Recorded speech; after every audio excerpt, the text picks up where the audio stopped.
Oi, gente! Sejam bem-vindos a mais um dia de bate-papo sobre conteúdos que têm a ver com o que nós trabalhamos no planejamento de gestão de vidas, no nosso curso Desenho de Vida. A nossa temática de hoje, nossa abordagem de hoje, é em função de uma demanda vinda de alguns de vocês que nos solicitou, sobre a angústia de não saber se de fato é bom em alguma coisa.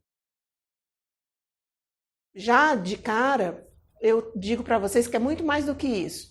A maioria das pessoas não tem a angústia só de saber se é bom em alguma coisa. Tem angústia também de saber no que é bom, se é bom.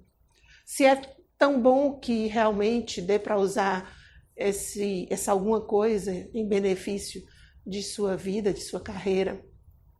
E não é uma temática fácil. Por quê? Porque nós, quando começamos a nos deparar com essas dúvidas, elas nascem, elas começam a surgir para a gente já na adolescência, quando a gente começa a entrar na vida adulta. E a nossa base de formação é na infância. E na infância, tanto no seio da família como na escola, a gente tem uma educação que se baseia muito nos nãos, porque a gente normalmente é educado de uma forma, culturalmente falando, nas famílias, a gente recebe muitas negativas, é a palavra que a criança, que nós, mais escutamos na nossa vida é o não. Não faça isso, cuidado com isso, você vai cair, não suba, não tente, não vá mais profundo, não vai dar certo. Então, muito não. E na escola, como a nossa escola, ela não é uma escola de poucas crianças, com raras exceções, a nossa grande massa educacional no país é de uma escola cartesiana, ou seja, uma escola tradicional, uma escola onde eu tenho 30 alunos, 20 alunos, 50 alunos numa sala de aula, para o professor poder dar conta dessa quantidade de crianças dentro da sala de aula, se estabelece um padrão de comportamento e um padrão de rotina.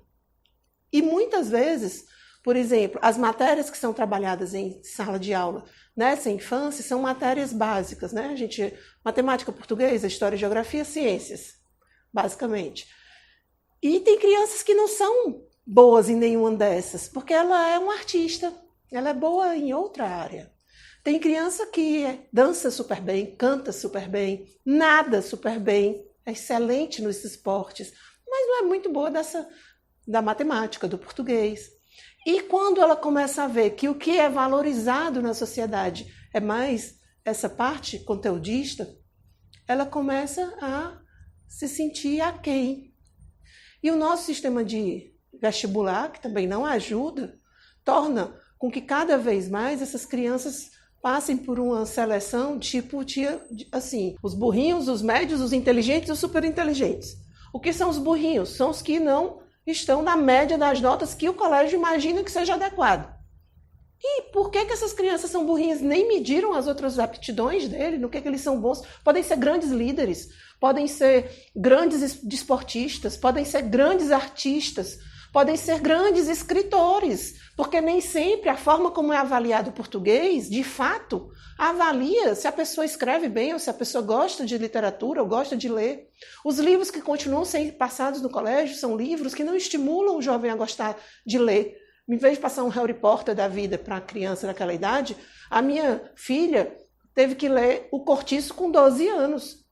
Tenha dó, O Cortiço, mas naquela época, antigamente, essa educação era trabalhada dessa forma. Sim, mas não tinha outros autores, nem existia Harry Potter. Se tem hoje, por que a gente não trabalha isso? Enfim, então assim, meu filho, por exemplo, que está fazendo treinamento na turma especial em função da tentativa do ITA, vai ter agora, as férias dele terminam agora, ele começa as aulas dia 12 de janeiro, para um ano que é um ano terrível, um ano de terceiro ano.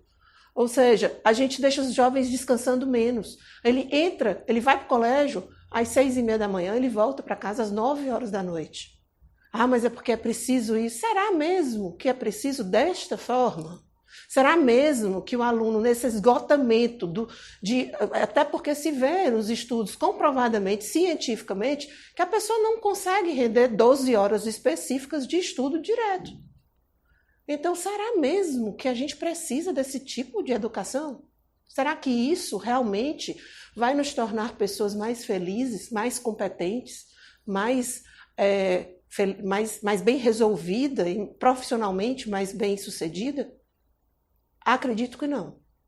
Acompanho muitos jovens, né, de mais ou menos 17 anos até os seus 30, 35 anos. Em dia 35 é jovem, para mim é. Por que até 35 anos? Porque são jovens que já estão na terceira tentativa de formação universitária, porque ainda não conseguiram se encontrar. E por que não conseguiram se encontrar? Primeiro porque a gente começa muito cedo, com 16 anos o jovem já tem que começar a pensar no que ele vai ser para o resto da vida. E a nossa sociedade é muito cruel, porque ela continua ainda com aqueles paradigmas das profissões que realmente são profissões valorizadas, né?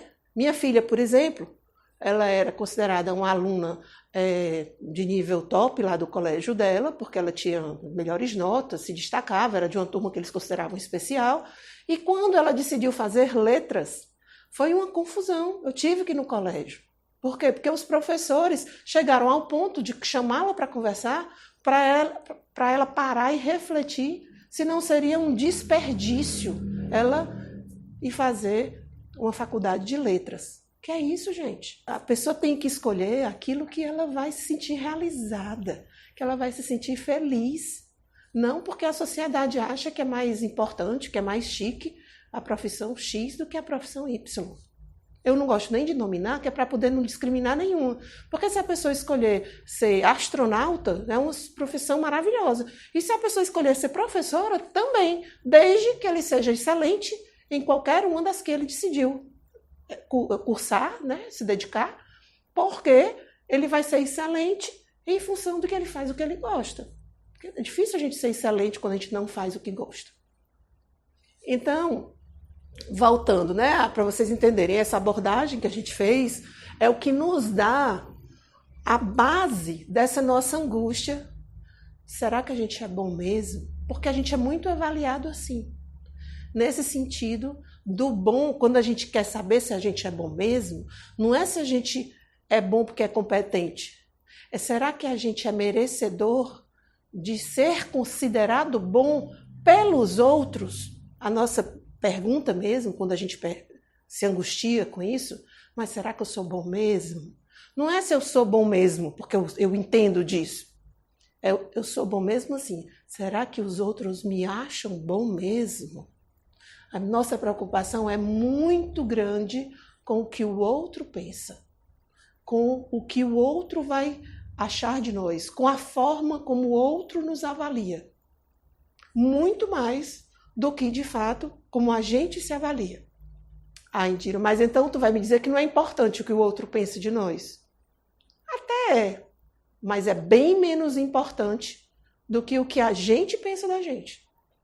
O que o outro pensa da gente é importante só para a gente entender se realmente o que o outro pensa sobre mim é o que eu sou.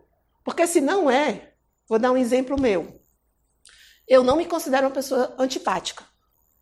Eu, na verdade, sempre me considerei uma pessoa simpática. Mas depois de um tempo a gente vai ter um outro módulo sobre isso, falando sobre pontos cegos, que tem a ver com isso que eu vou falar. Mas só para a gente dar uma pequena pincelada. Então, eu sempre me considerei simpática e descobri, na minha descoberta por mim mesma, que é o que a gente vai trabalhar nos pontos cegos, que eu não era considerada simpática pelos outros. Eu até me achava, mas os outros não. A não ser depois que de fato me conheciam. Num momento de primeira impressão, eu passava uma imagem de antipática. Então, onde é que importa a opinião dos outros? Só nesse momento que eu estou descobrindo que o que os outros pensam de mim não bate com o que eu de fato acho que eu sou e o que de fato eu sou para os que me conhecem depois. Porque aí eu posso passar uma má primeira impressão da realidade do que eu sou. Então, nesse caso, importa. Mas, tirando isso, gente, francamente, não importa. O que importa é o que de fato você é, o que você pensa de você e se você está trabalhando em função da tua felicidade. Lógico, desde que você não vá fazer nada ilegal, não vá matar ninguém, né? Não vá traficar, enfim, dentro da legalidade também, né? Pelo amor de Deus.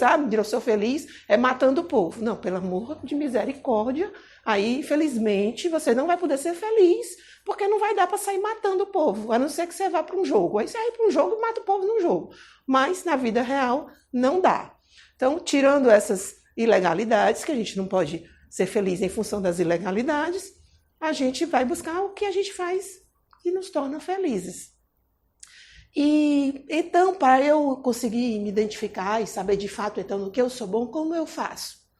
Aí você vai ter que fazer um processo de autoconhecimento.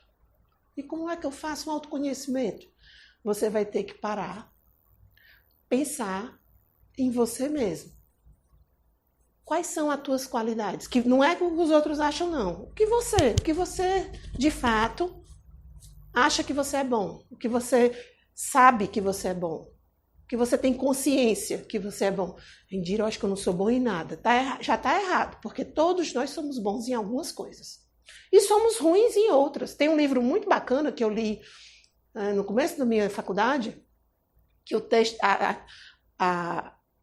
o título dele é muito incrível. Ele diz, todo mundo é incompetente, inclusive você.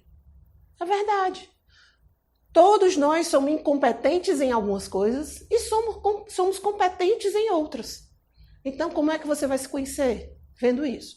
No que eu sou bom, no que eu não sou bom, de jeito nenhum, e no que eu sou mediano. Tipo assim, eu faço, mas não faço assim, bom. Eu sobrevivo, né?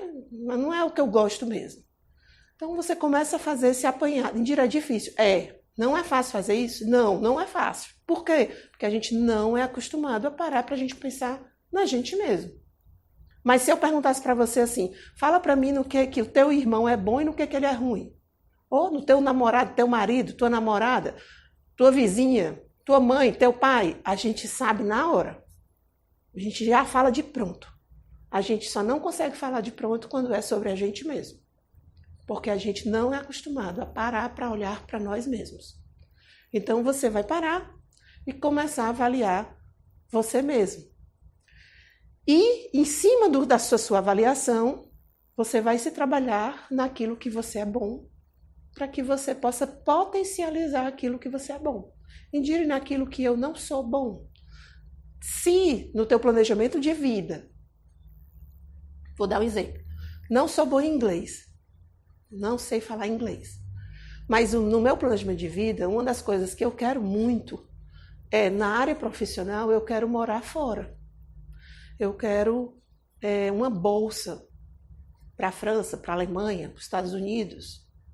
Na hora que você quer uma bolsa, se você quer só morar fora, você tem ferramentas que você pode morar fora sem falar nada e aprender lá fora.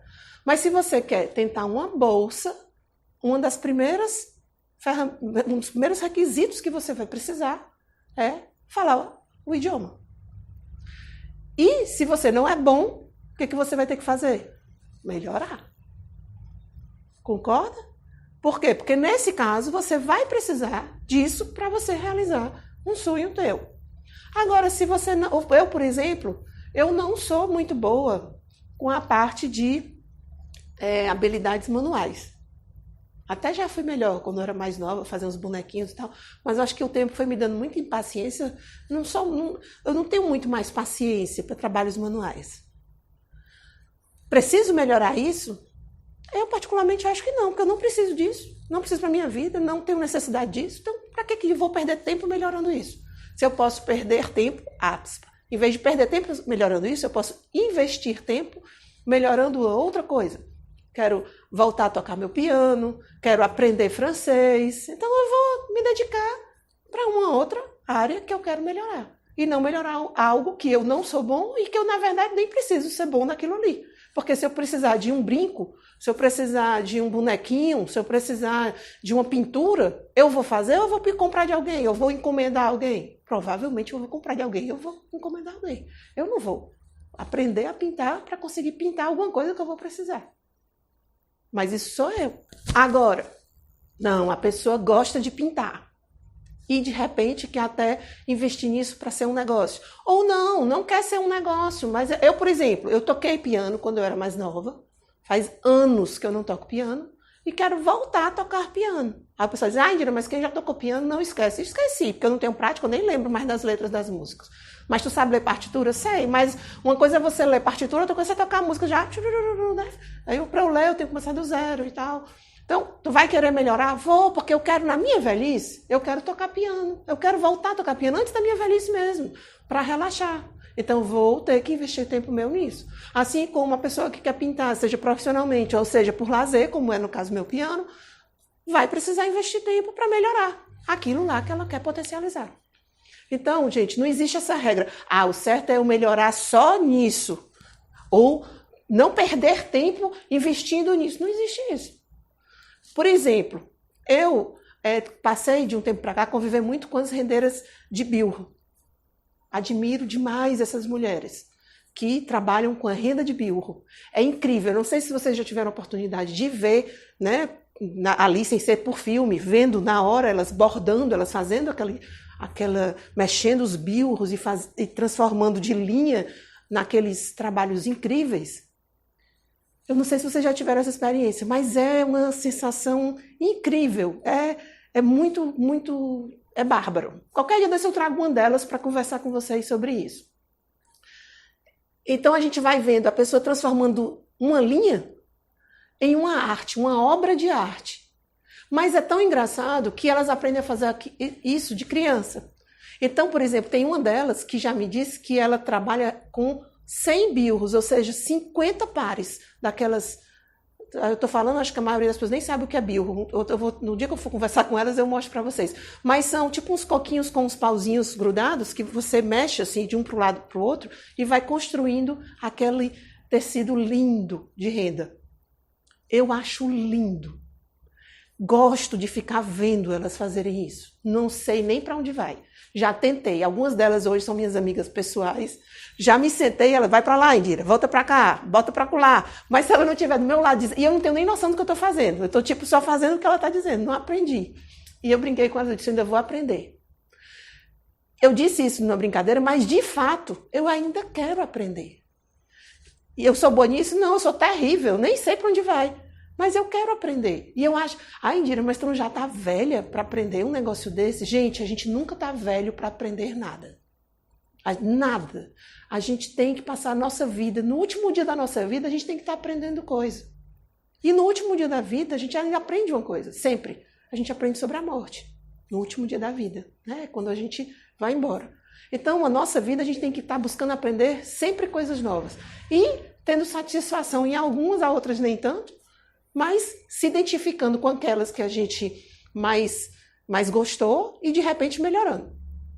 Outro ponto para a gente finalizar esse bloco, outro ponto importante para a gente deixar claro aqui é, Indira, mas quer dizer então que eu vou ter que saber no que eu sou bom?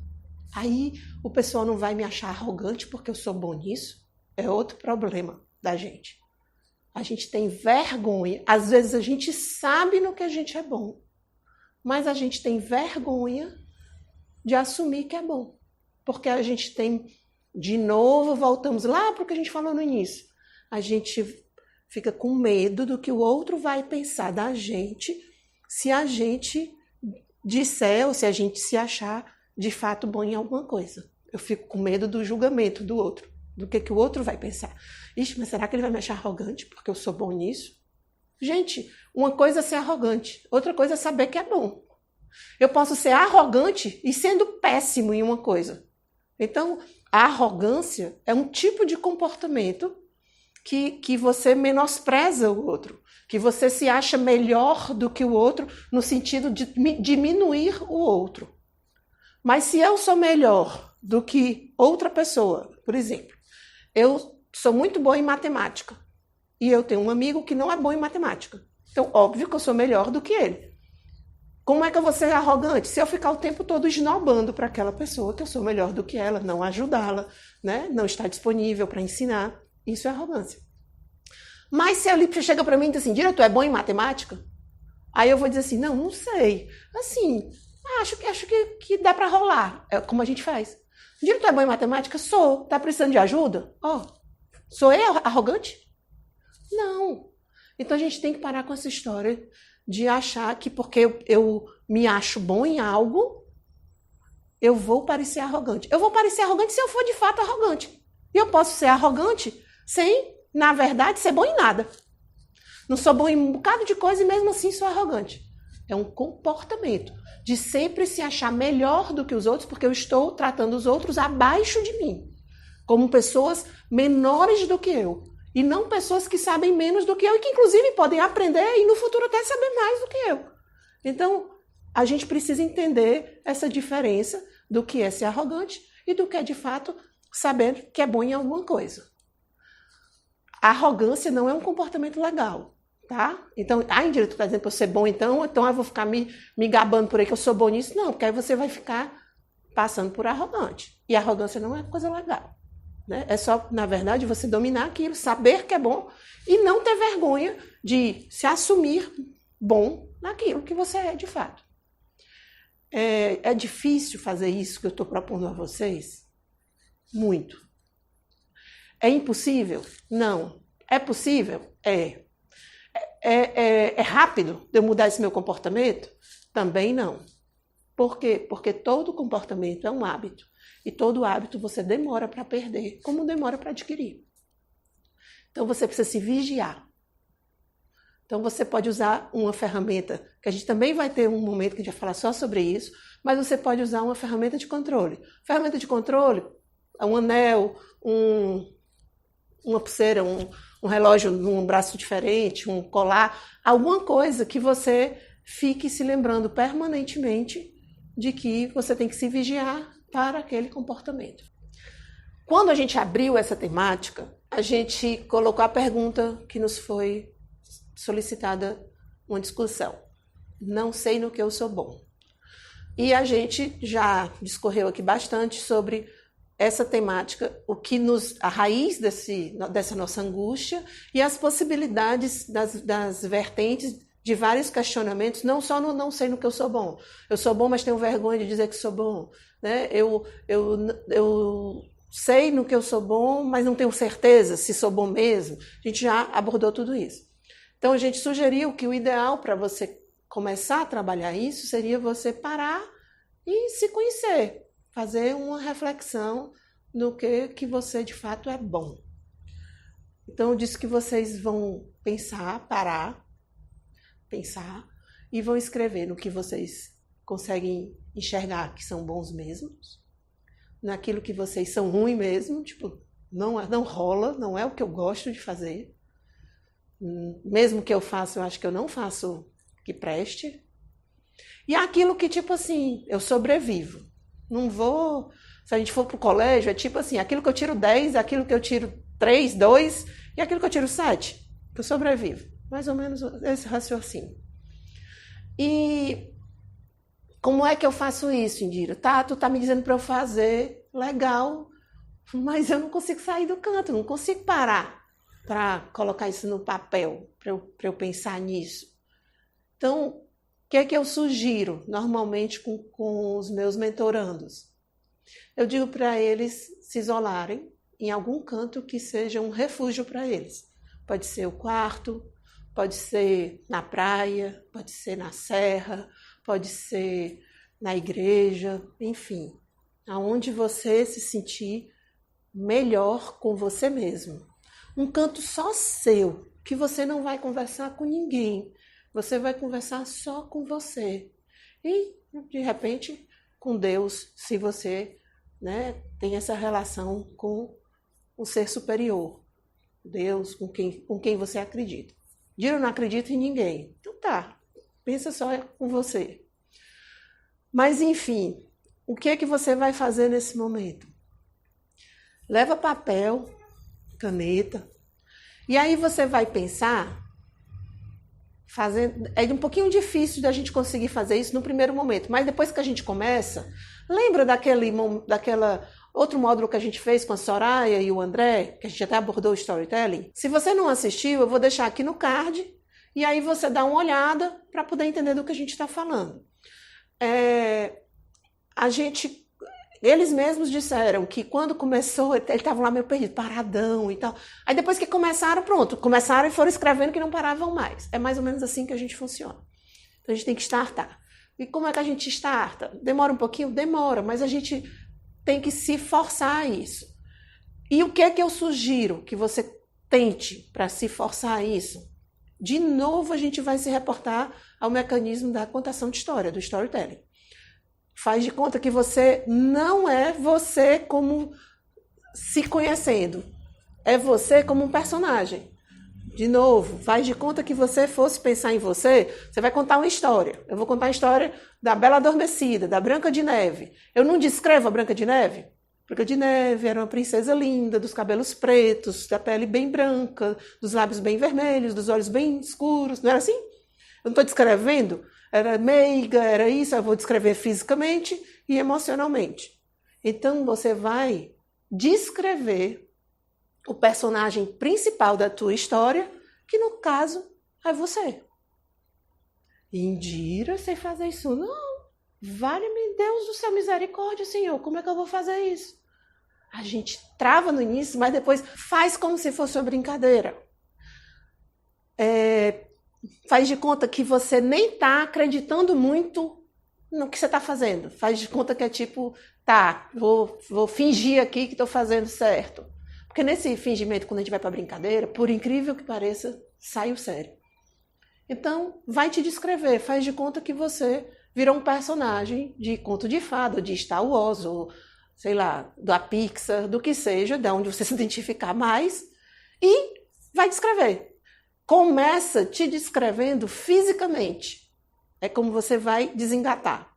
Começa te descrevendo fisicamente o que você gosta e o que você não gosta. Ah, Indira, primeiro eu tenho que botar tudo o que eu gosto, depois tudo o que eu não gosto. Não, porque o nosso cérebro não funciona assim. Pega um papel e divide em 2 metades. O que eu gosto, ou em 3. O que eu gosto, o que eu não gosto e o que tanto faz. Indiferente. Né? 3 colunas num papel ofício. Aí tu começa. Ah, eu gosto do meu olhar. Eu detesto meu nariz. Detesto o nariz. Para mim, tanto faz e tanto fez minha boca. Ok? Vou para a coluna do meio. E assim vai. Começa a se descrever fisicamente. Quando você está nesse processo, você vai ver que começa a vir vai surgindo a parte do comportamento e a parte emocional. Então, já quando for separar em 3 colunas do que for físico, separa logo em 3 colunas o que vai vir surgir sobre comportamento e sobre emocional. Porque quando você estiver fazendo o físico, que for começando, mas eu detesto quando as pessoas são devagar perto de mim. Se eu detesto quando as pessoas são devagar perto de mim, qual é a característica minha que eu posso tirar disso? Eu sou paciente ou impaciente? Impaciente. Eu gosto de ser impaciente ou não gosto? Aí eu vou lá. Eu adoro estar assim, relaxando comigo mesma. Não gosto muito de muvuca, né? Muita gente perto de mim, tudo. Aí, qual é a minha característica emocional em função disso? Eu gosto mais de estar só. Isso é uma característica minha, que eu gosto, que tanto faz ou que eu não gosto. E assim você vai construindo isso e você vai ver que quando começa, aí pronto, você vai embora. Indira. E aí, quando eu termino, significa que eu vi tudo? Não. Porque a gente sempre vai esquecer de alguma coisa. Aí, o que a gente vai fazer com isso? Permanentemente, ter um caderninho de notas com você, que você vai lembrando de coisas que você não colocou lá e você vai colocando. Ou deixa essas colunas dentro do teu guarda-roupa em algum canto, ou salva no teu celular, em algum canto que ninguém veja, que seja só seu, e que você possa estar vendo com frequência e estar complementando. E a gente pode fazer um trabalho em função disso? Pode. A gente vai fazer um trabalho em função disso. Mas aí isso é tema para uma outra aula, para um outro módulo, que senão vai ficar muito comprido para a gente discutir isso daqui. Então, o primeiro passo que você tem que dar é se conhecer, se diagnosticar, saber de fato o que você gosta, o que você não gosta e o que é indiferente. Sejam características físicas, sejam características emocionais, sejam características comportamentais. Ok? Faz isso. Espero ter atendido aos que nos solicitaram sobre esse tema e estamos à disposição. Adoraria que vocês que estão nos assistindo colocassem no direct ou postassem aí mesmo as dúvidas de vocês, seja no Instagram, seja no YouTube, no Facebook, no LinkedIn. Vocês postassem para a gente aí os comentários, sugestões, dicas de temas que vocês gostariam que a gente abordasse, que tem a ver, óbvio, com planejamento de vida, tanto na vida profissional como na vida pessoal. Até mais, gente. Espero vê-los por aí nos próximos momentos juntos.